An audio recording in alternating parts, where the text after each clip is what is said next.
A big thanks to Cheeto Chef for sponsoring this episode. If you're still that guy that thinks it's okay to say all that steak needs is a little bit of salt up front, watch the video. I'm going to change your mind. If you're having those thoughts, you're at novice level. You're a noob. Because there's so much more you can do with steak. You can make it so much better. The only thing lacking is knowledge and skills. And I'm gonna give you both of them. But before we're getting started, I'm gonna fire up my Cheeto Chef Boma grill. I'm gonna start by chopping up some kindle out of birchwood. Birchwood is a very light wood that ignites easily, and it's the same type of wood that matches are made of. Once I got a nice tower of birch built up, I'm going to add a couple of fire starters and light them up. I'm going to wait around 5 minutes until my fire is roaring, and then I'm going to switch from birch to beech, which is a hardwood. That hardwood will burn slower, but it will burn into embers. The embers of the beech will stay around for a long time, heating up my grill for a long period of time, gradually giving off heat. Of course, when my grill surface is hot, I'm gonna make sure I take off all the dirt from the last cook and clean it up nicely so it's ready to go for another session. And this is the steak that I'll be cooking on. This is a beautiful piece of art made by an animal. Dark red fibers, intramuscular fat, nice little flappy fat layer on top of them. This thing is a beauty in itself and it's ready to be cooked. Stop hitting it. Look at it, it's just asking to be hit, look. In itself, this steak could be called ready to go on the grill, but there's something that we need to do first, namely make a seasoning. I'm introducing the new Pitmasterx rub, the steak rub. It starts with a tablespoon of fleur de sel salt, which is a light sea salt, 2 teaspoons of onion powder, a teaspoon of garlic powder, a teaspoon of ground black pepper, a teaspoon of dried parsley leaves, a teaspoon of dried chives, a teaspoon of dried thyme, and a teaspoon of dried rosemary. Mix that up and your steak rub is done. And I wouldn't be Dutch if I didn't now show you one of my delicious mayonnaise sauces. Starting with half a cup of Dutch mayonnaise, a tablespoon of Dutch mustard, a teaspoon of Worcester sauce, and a teaspoon of the delicious steak rub that I just made, and then water the sauce down with the juice of half a lemon. Mix it up and your steak amplifier is done. I'll explain later. Now that I got my seasoning covered, I'm going to show you a magic trick that you can apply to your steak to make it better. Because that's what this is all about. That seasoning is going to make the steak better.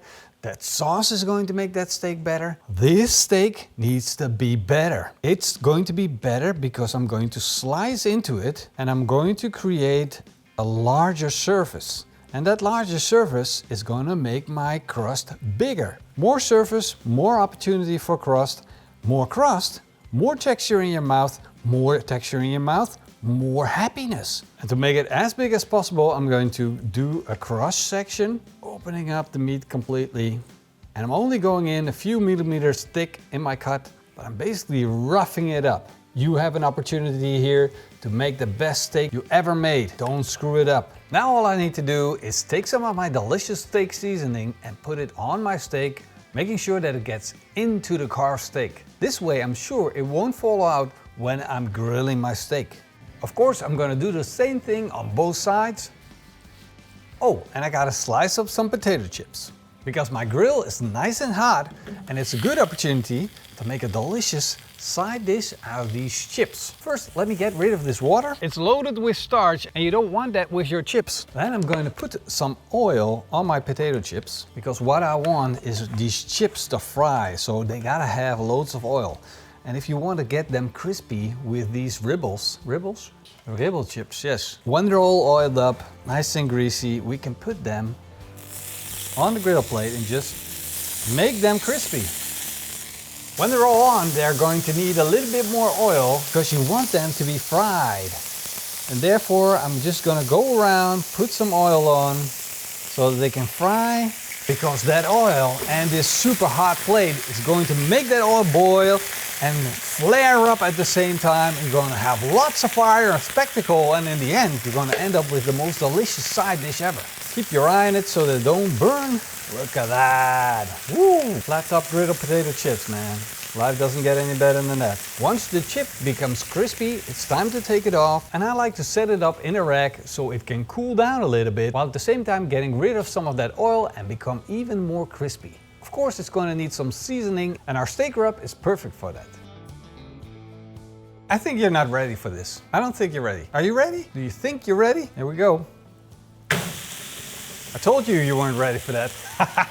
The first thing that we need to do is get as much crust on the steak as humanly possible. Now, I've got my steak laying on the griddle with the wrong side pointing towards the fire. Look, this is the thick side of the steak and this is the thin side of the steak. This is the hot side of the grill and this is the cold side of the grill. So what I need to do first is flip it around with the thick side pointing towards the hot fire. Now it will cook more evenly, but I still gotta look out. Oh, that steak rub. I'm gonna give this a little bit of time. And what I'm also gonna do is I'm gonna get my amber poke and I'm going to scrape it over the embers, like hit it a couple of times, get the red glowing embers and just scooch it underneath the grilling surface right there so it becomes nice and hot. Of course, I'm gonna add another log so I'm sure that I keep on getting my embers, burning them down, keeping my fuel source alive. Now I know I'm gonna need at least 4 minutes on one side to get a nice crust. It's like a weak crust. It's not what I want. I want it to be more pronounced. And normally I would start adding oil, beef tallow, butter, whatever you want, just to get that crust really, really crunchy. But now we're using Mayonnaise. no, not mayonnaise. Steak amplifier. The steak amplifier. Woo! You called it out. Steak amplifier. We're using mayonnaise as a frying agent for our steak to get a super, super duper crust on it. And at the same time, we're adding flavor to the steak. If you're not doing this, you're missing out on the opportunity of making your steak the best it can be. Now let's flip this around and let the steak fry in the steak amplifier. I just got a little bit of splash.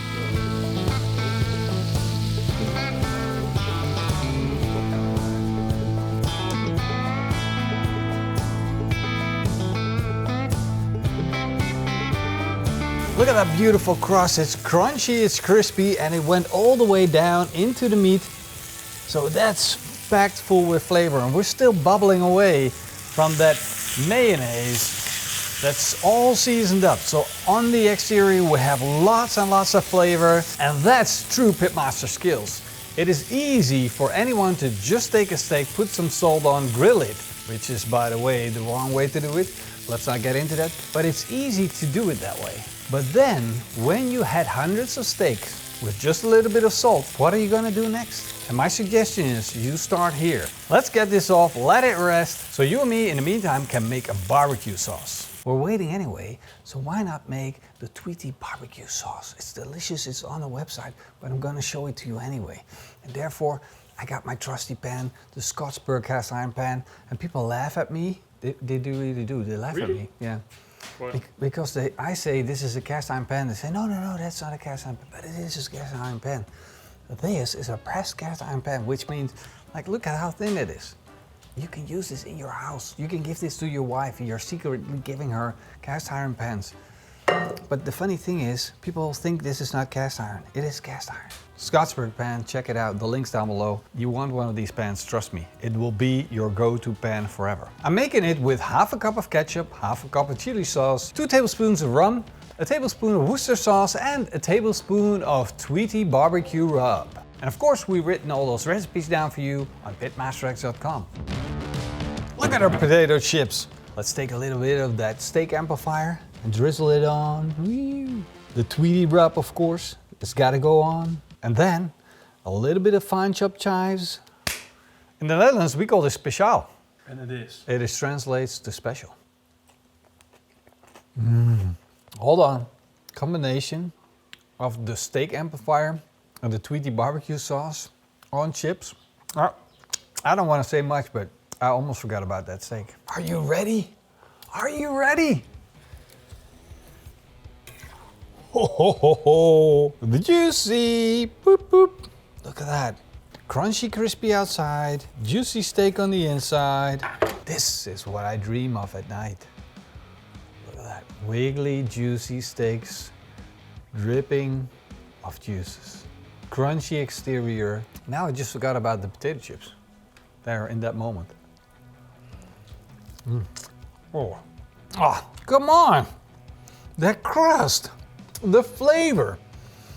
I mean, for real, man. That crunch, that crust, that flavor is better than putting salt on steak.